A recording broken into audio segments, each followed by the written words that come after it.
Bang! Neeves Knives. I'm Jared. My lovely wife Kara's at work, and today we are checking out the Native 5, the Spyderco Native 5.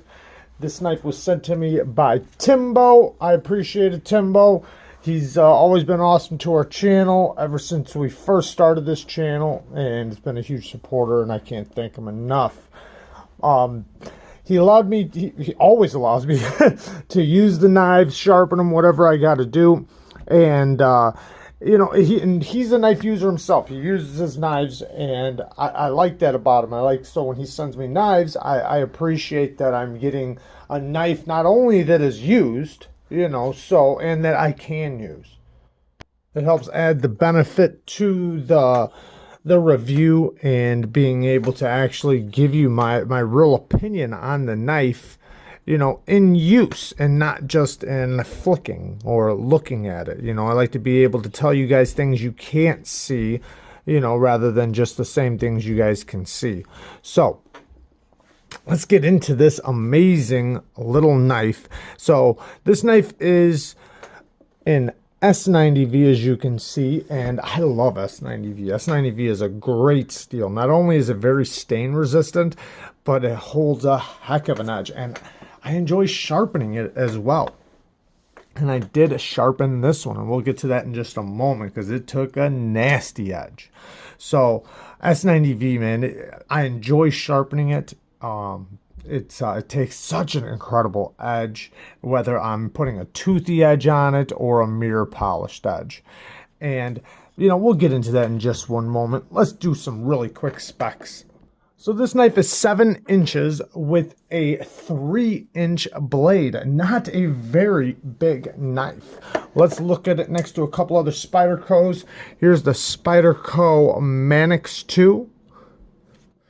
And here is the Spyderco Chaparral that Timbo actually gave us. And I appreciate that, Timbo, because I love this little knife. You can see the Native is a little bit bigger than the Chaparral and obviously smaller than the Manix. And then here it is next to the Benchmade Bug Out. You can see the Bug Out is a bit bigger than the Spyderco. And then here's a good size comparison. The Giant Mouse Ace Biblio. They are pretty close in size. So I already said how much I like S90V. We are going to show a little clip of the type of edge this knife took. It is a hair whittling edge, hair popping edge. I can't even whittle with it because it just goes right through the hair. Receipt paper, obviously is nothing. If it can whittle hair, it'll go right through any type of paper or anything like that. Now, let's take a close look at the edge. It's hard to get a mirror edge on camera without it reflecting back and distorting the focus, but we'll try to do it very quickly here. Now there's one little part I didn't fully get right there, and that happens with a lot of Spydercos. You get it on the second sharpening. I could have totally got it out, but like I said, Timbo's a user, so I want to save as much steel as possible. Now if he was just going to put this up on a shelf somewhere and not use it, then I would have just sharpened it out the first time. But since he's going to end up using this knife, it's going to wind up taking another edge, and we can just sharpen it out then. And it's such a small little tiny detail that you can barely see right there. And like I said, seems like almost every Spyderco, at least with this blade shape, does that exact thing. On this side, it did come out. You don't see it on this side. It's hard to focus on a mirror edge, but it did come out on this side. And I did bring it up to almost 4,000 grit. But you see just barely right there. Nice flat edge. It looks very nice. And like I said, sharpened up very easily. I did sharpen it on diamonds, as you should, S90V. Now, the carbon fiber, I love this carbon fiber. You can see it's got this milling pattern on it that just looks so good. Kind of like a star pattern. Kind of reminds me of like a Wilson Combat star pattern. And it's just well done. Everything around the hardware, I mean, it's just very well done. Carbon fiber. On the edges, you can see the cross-cut sections very nicely. It just looks so beautiful. Everything lines up very nicely. The jimping on the spine works great. I like Spyderco's jimping. Spyderco's jimping is done very well. Even here in the finger choil, it's done very well. You know, as always with Spyderco's, they just, you know, it locks you in really well. And it actually grips and works. I like that. The hardware, nice big hardware, even on a little knife like this. Love, love, love to see that. They did put a lanyard hole through their clip like they do on some other models. The clip is, you know, their basic Spyderco clip that works. You know, it works great in and out of the pocket. You know, I would have preferred a different clip, you know, but there are aftermarket clips you could put on these. So if you dislike the clip, it's very easy to change that out. This one isn't perfectly, it's almost perfectly centered, but it's not perfect. That's not that big of a deal. I'm sure with a little turn of the pivot, it will be just fine. But it is locked up very, very solid. Now let's get to the action. So there's a part of this I like and a part of this I don't like. So this, like unlocking the knife, I do like. The button is very comfortable. The tension on the back lock isn't too bad. So unlocking it, you just want to keep your finger nice and tight so that it hits your finger on the way down. So basically I'm just pushing the lock and I'm dropping it forward, hits there, then you finish it off. Now, slow rolling it, it's pretty enjoyable. But flicking it, not so much. It is a horrible flicker. Now, if I put the right tension, I can get it. But you gotta really try and get used to it. You definitely need to make sure you're up to speed on your finger push-ups because it is not easy. The slow roll is okay though. I mean, obviously you have a hole to put your finger in and trail it around, and being a hole, you know, it really locks onto your finger, so it's easy to do like that. But the other ways are just not that easy unless if you're unlocking it, like I said. And even the spring forward, it does actually drop down without really springing it forward, as you can see.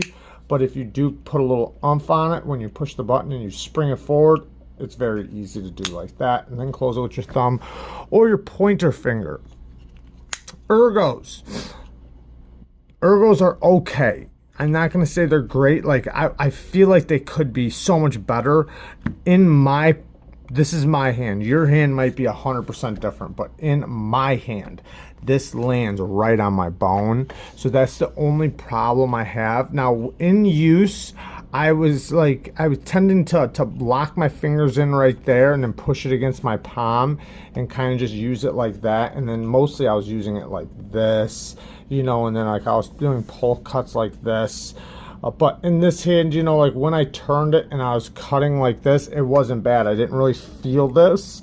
It kind of like went in front of that knuckle, and it's kind of hard to explain, but I basically just shifted it up forward. So now you see it right there. And I was cutting like that.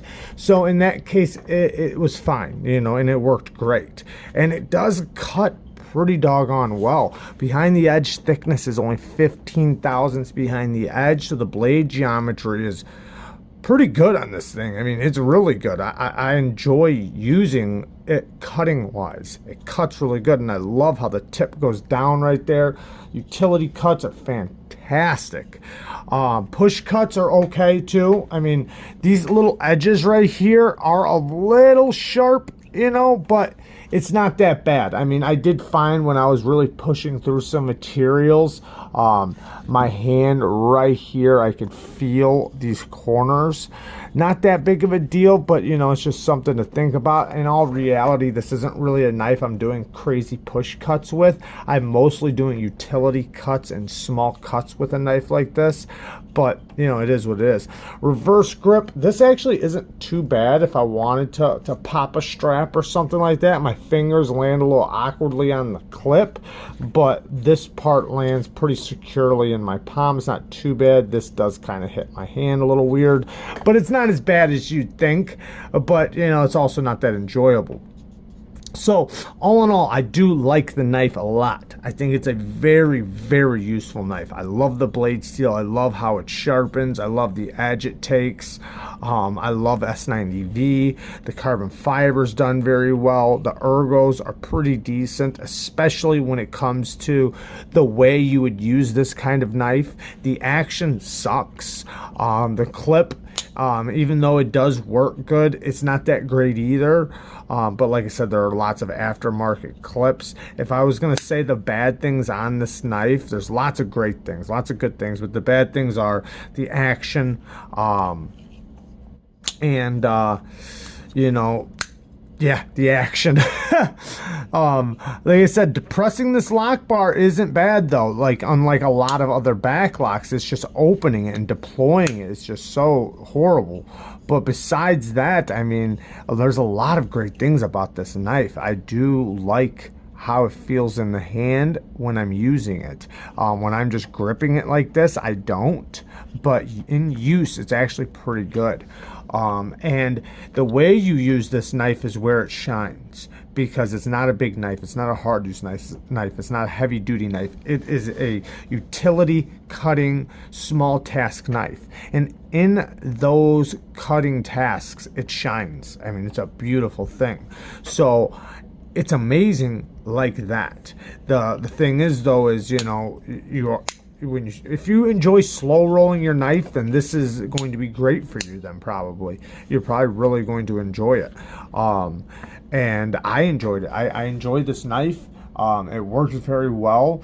Like I said, there's just a couple little details that prevent it from being absolutely spectacular. But yeah, I mean, I really like the sound of when the lock engages too.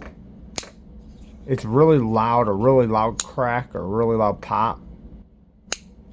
You can really hear it and feel it popping into place. The corners could be chamfered down a little bit or knocked down just a little bit more. They are a little sharp. It's not that big of a deal. And like around here, this is nice and smooth. The fit and finish is really good on it, aside from the finishing work on the edges. The edges are just a little bit sharp. They're not bad though, and it does help it kind of lock it in from turning in your hand, because if it was rounded, then it would be turning in my hand a lot. So I kind of understand why they didn't do that.